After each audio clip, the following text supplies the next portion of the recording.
여러분, 혹시 지난밤에 잠들기 전 이런 생각 해보신 적 있나요?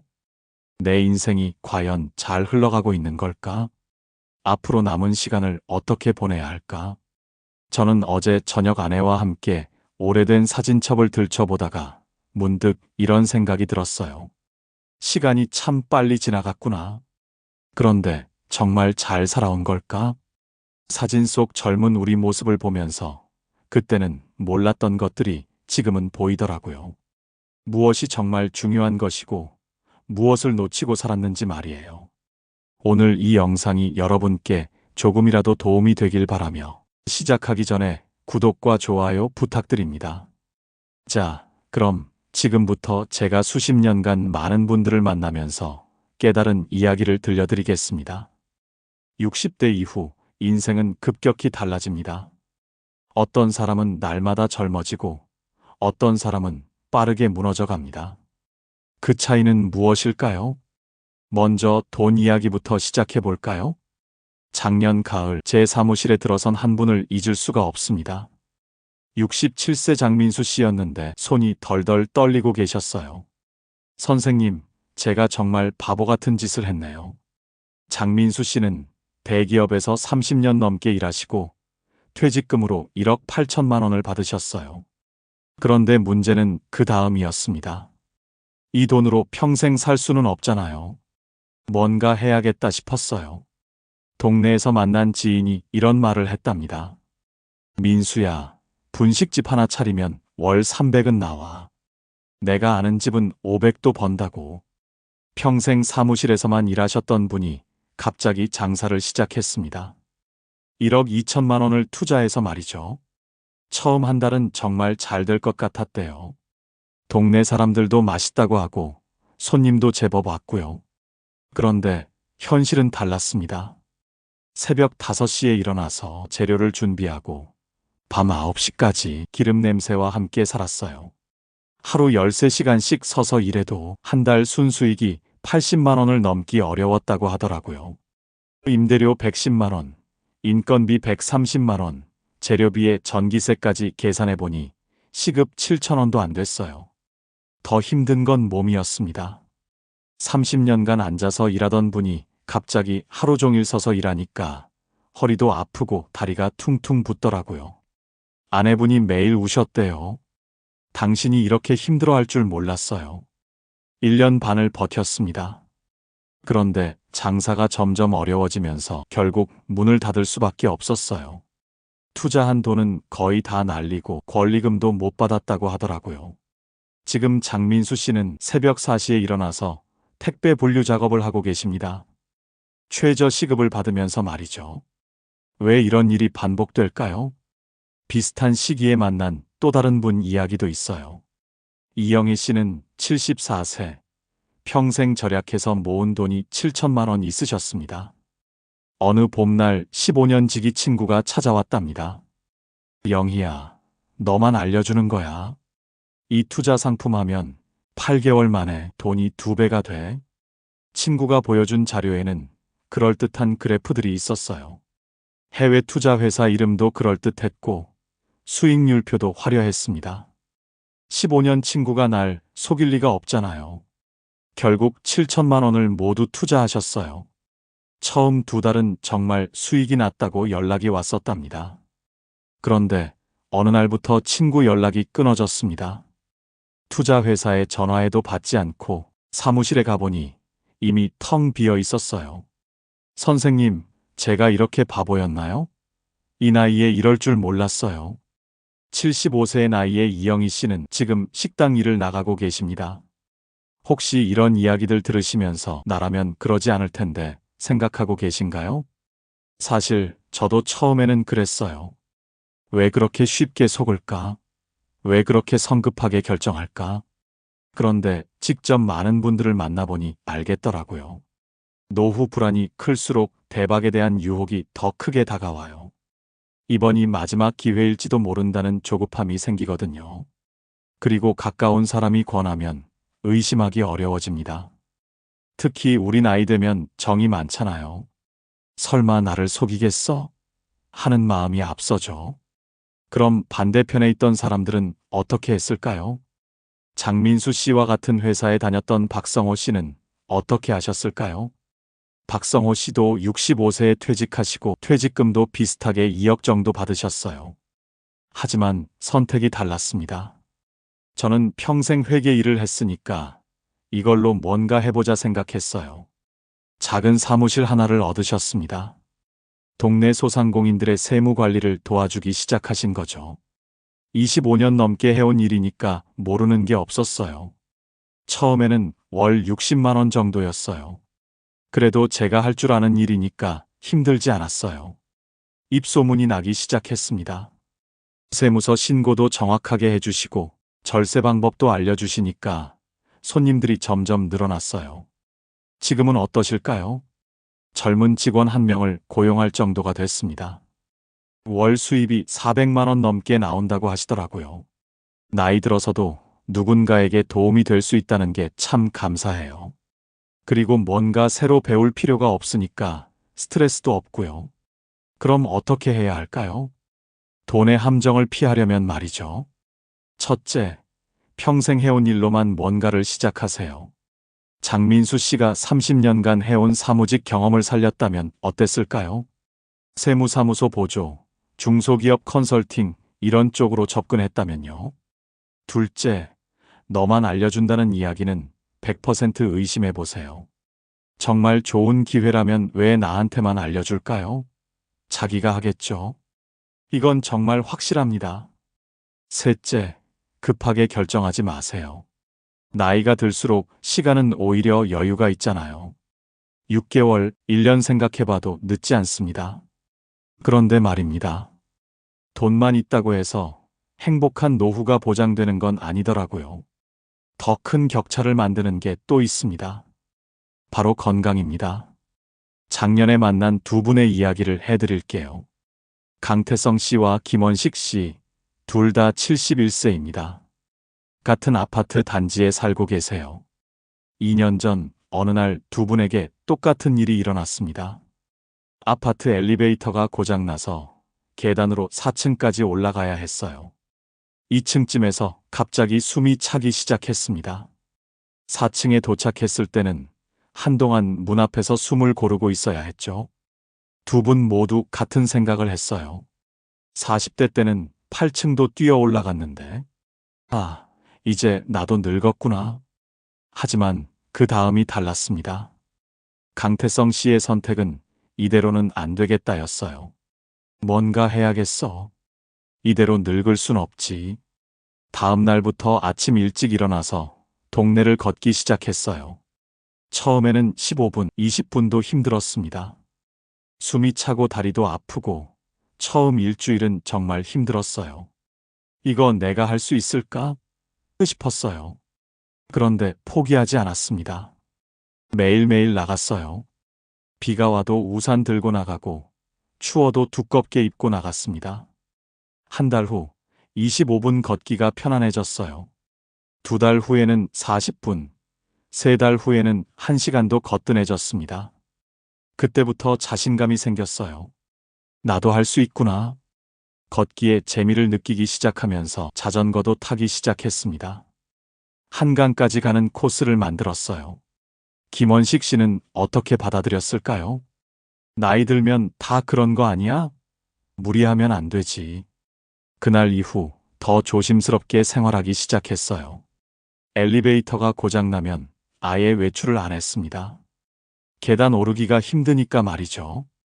괜히 나갔다가 쓰러지면 어떻게 해? 집에서 조용히 있는 게 낫지.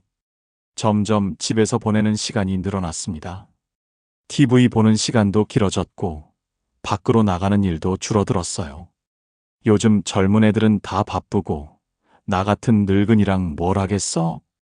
2년이 지난 지금 두 분의 모습은 완전히 달라져 있었습니다.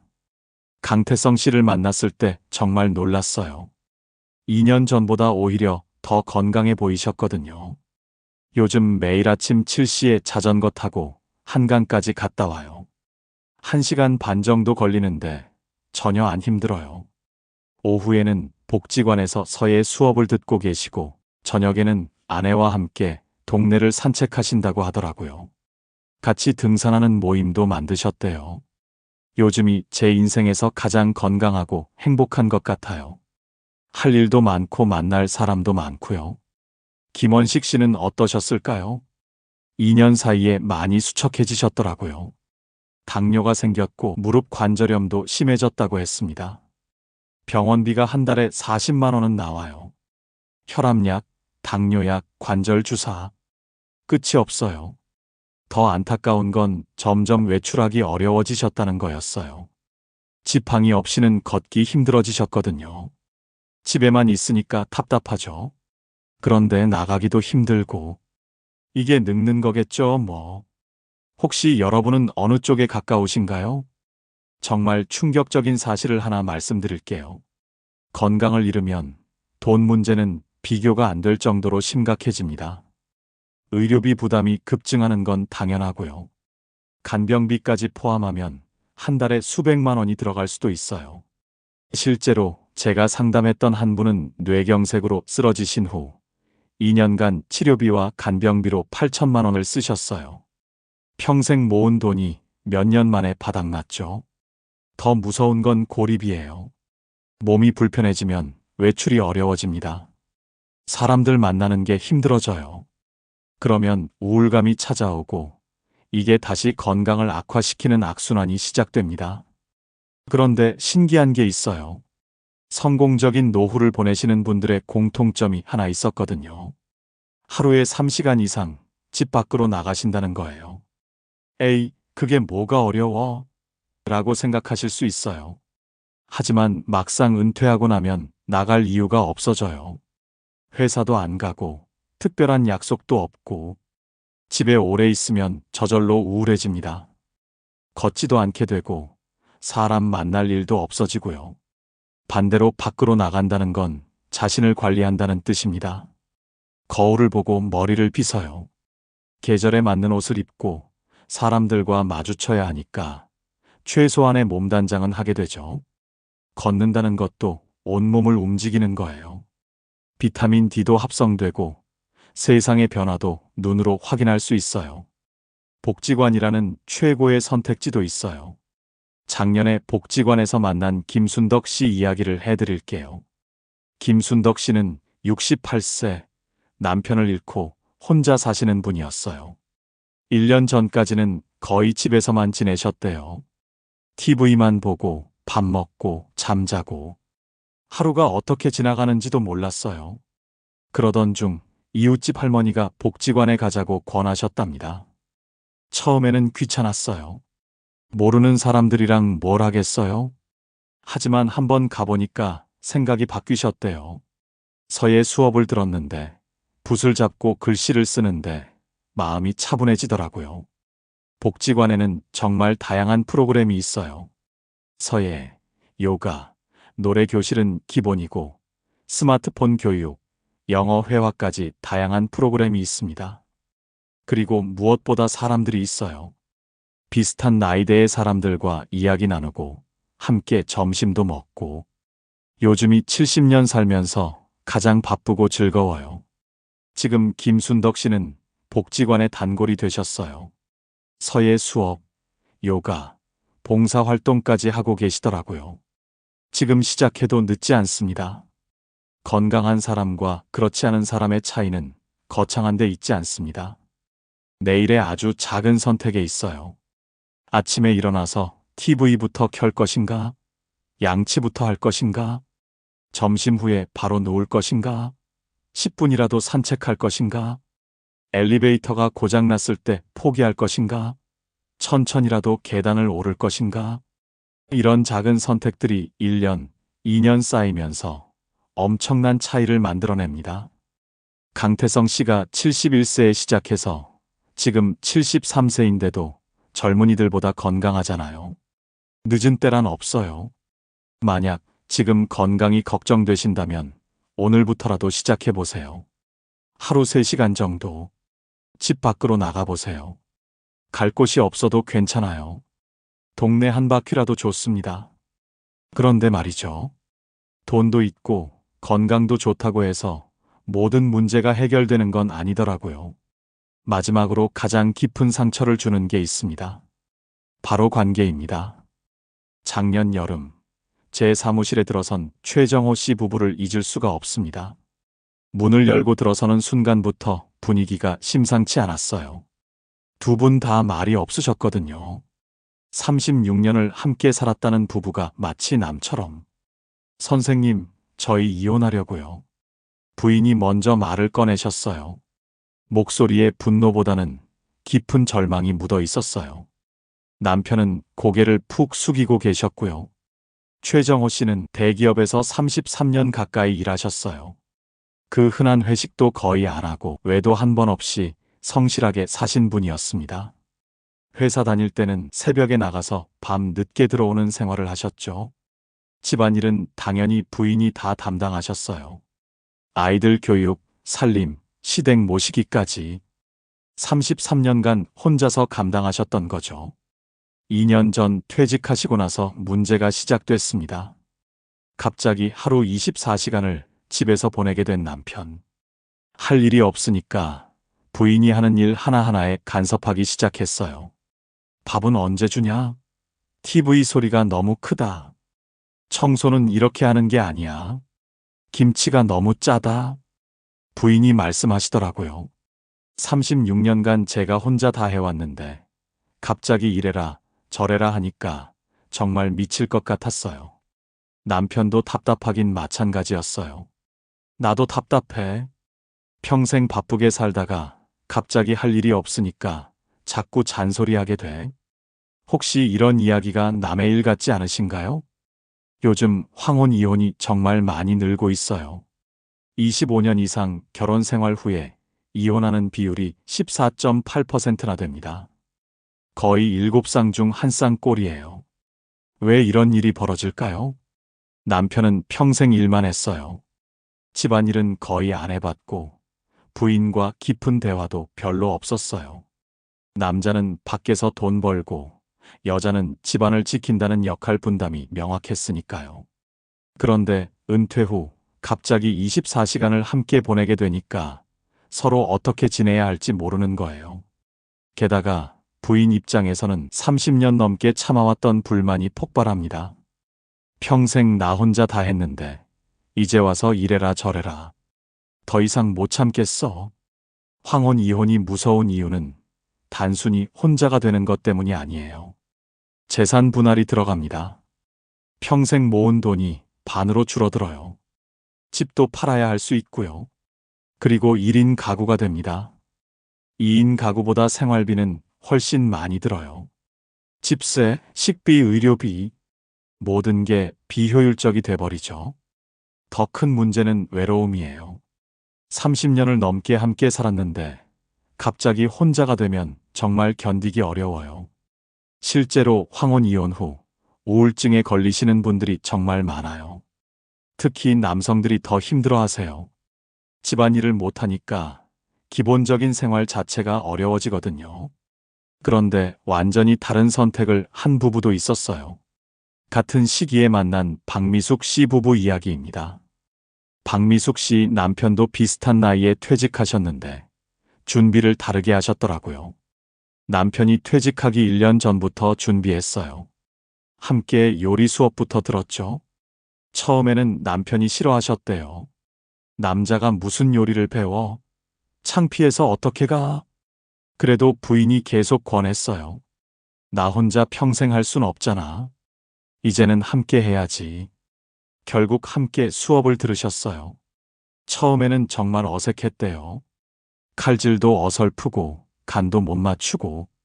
그런데 신기하게도 남편이 점점 재미를 느끼기 시작했어요. 요즘은 남편이 저보다 요리를 더 잘해요. 새로운 레시피도 찾아오고 유튜브 보면서 열심히 배워요. 그리고 한 가지 더 중요한 약속을 하셨대요. 매일 3시간씩은 따로 외출하기로 했어요. 24시간 붙어 있으면 답답하니까.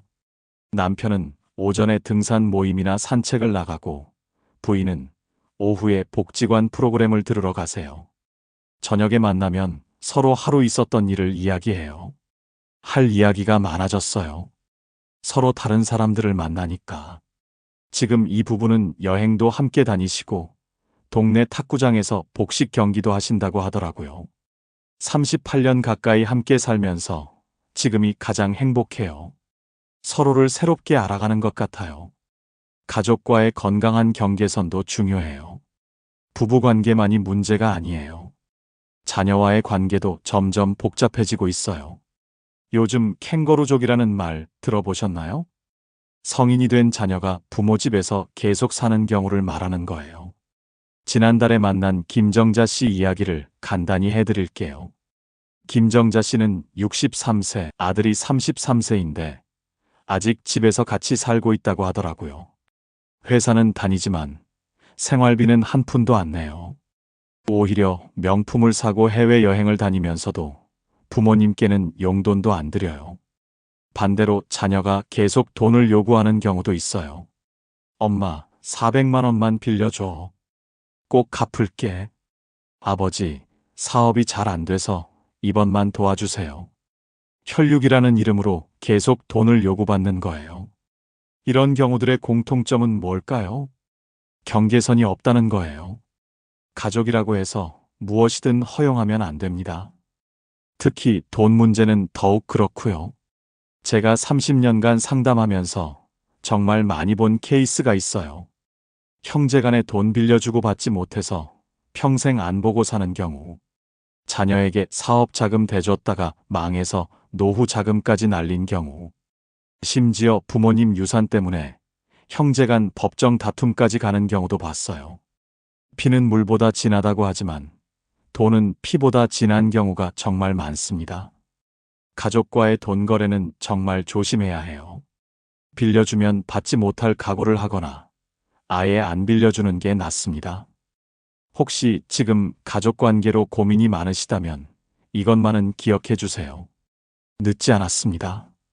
작년에 만난 한 부부는 이혼 직전까지 갔다가 다시 화해하셨어요. 서로의 마음을 이해하게 되셨거든요.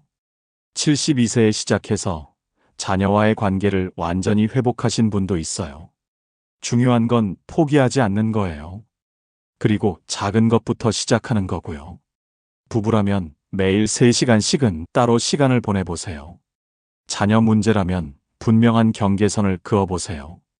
관계도 결국 매일의 작은 선택이 쌓여서 만들어지는 거거든요. 성공적인 노후의 3가지 비밀을 알려드릴게요.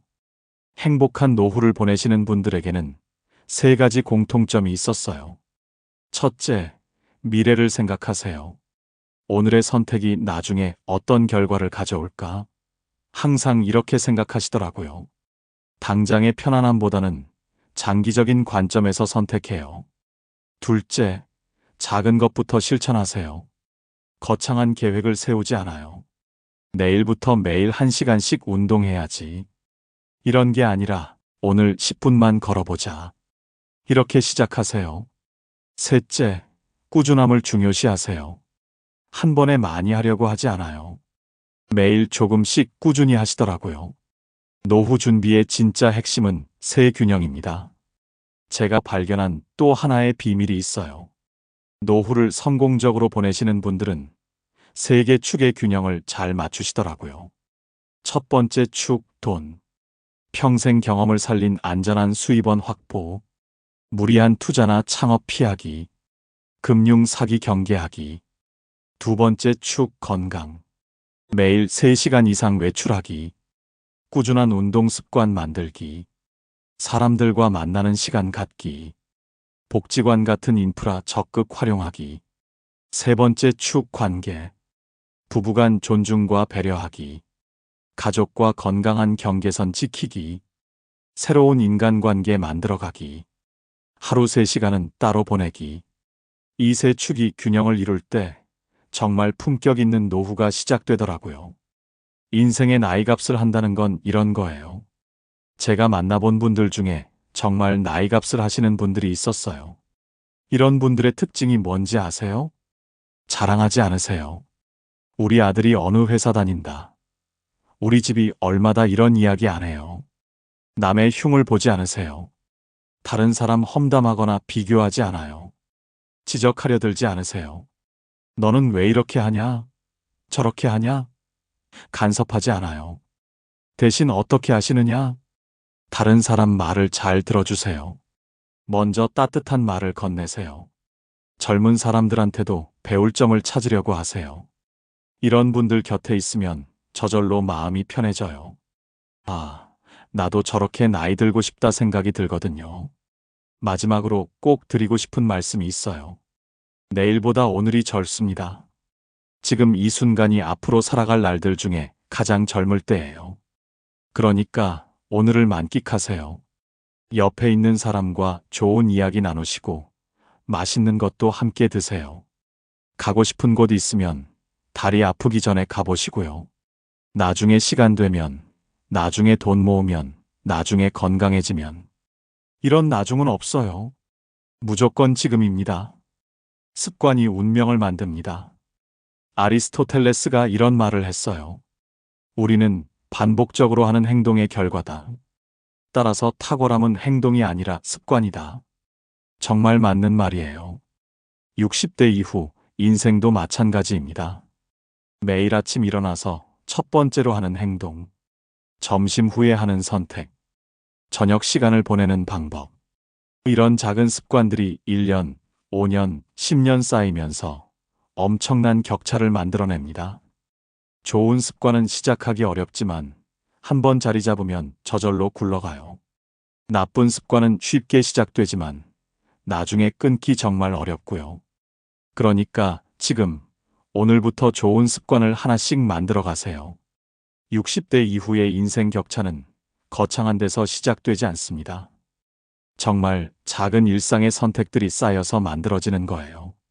그래서 마지막으로 여러분께 3가지 간단한 선택을 제안드리고 싶어요. 첫 번째 선택. 하루 3시간 밖으로 나가기. 내일부터 하루에 3시간은 집 밖으로 나가세요. 복잡하게 생각하지 마세요. 마트에서 장 보는 것도 좋고, 동네 한 바퀴 도는 것도 좋아요. 복지관에 가서 프로그램 들어보는 것도 좋고요. 중요한 건 매일 꾸준히 하는 거예요. 비가 와도, 추워도, 귀찮아도 3시간만 밖으로 나가세요. 두 번째 선택. 가족과 돈 거래 절대 금지. 가족과는 절대 돈 거래를 하지 마세요. 빌려달라고 해도, 투자하자고 해도, 사업하자고 해도 일단은 안 된다고 하세요. 매정하다고 생각하실 수도 있어요. 하지만 가족은 사랑으로 관계를 맺는 거지, 돈으로 맺는 게 아니잖아요. 세 번째 선택. 평생 경험을 활용한 작은 일하기. 여러분이 평생 해온 일을 다시 한번 돌아보세요. 그 경험과 지식으로 뭔가 할 수 있는 게 있을 거예요. 거창한 사업이 아니어도 괜찮아요. 30년간 사무직 했다면 관련 일, 25년간 주부 생활했다면 요리나 육아 상담, 평생 기술직 했다면 작은 수리 서비스. 여러분의 경험을 필요로 하는 곳이 반드시 있어요. 그리고 오늘부터 하나씩 시작하세요. 이 3가지 중에서 가장 쉬운 것부터 시작해 보세요. 혹시 이 나이에 뭘 새로 시작해라는 생각이 드시나요? 제가 만나본 분들 중에 68세에 새로운 취미를 시작하신 분도 있고 73세에 부부관계를 완전히 회복하신 분도 있어요. 78세에 새로운 친구를 사귀신 분도 계시고요. 늦은 때란 없어요. 지금이 새로운 시작의 때입니다. 여러분과 함께 걸어가고 싶습니다. 나이 드는 게 두려운 일이 아니라 오히려 기대되는 일이었으면 좋겠습니다. 오늘 이야기가 여러분께 조금이라도 도움이 되었기를 바랍니다. 마지막으로 질문 하나 드릴게요. 여러분은 오늘 어떤 습관부터 새롭게 시작하고 싶으세요? 새벽에 잠이 깨더라도 이제는 걱정보다는 오늘은 뭘 해볼까 하는 기대감으로 하루를 시작하실 수 있기를 바랍니다. 오늘 영상이 도움이 되셨다면 좋아요와 구독 버튼 눌러주세요. 그리고 댓글로 여러분의 생각과 경험도 나눠주시면 정말 감사하겠습니다. 어떤 이야기가 가장 공감됐는지, 어떤 변화를 시작해보고 싶으신지 궁금합니다. 10분지의 채널에서는 앞으로도 여러분의 인생이 더욱 풍요로워질 수 있는 실질적인 이야기들을 계속 준비하고 있습니다. 정말 필요한 내용들로 찾아뵐게요. 여러분, 오늘 하루도 의미 있고 따뜻하게 보내세요. 건강하시고 행복하시고 늘 웃음이 가득하시길 바랍니다. 감사합니다.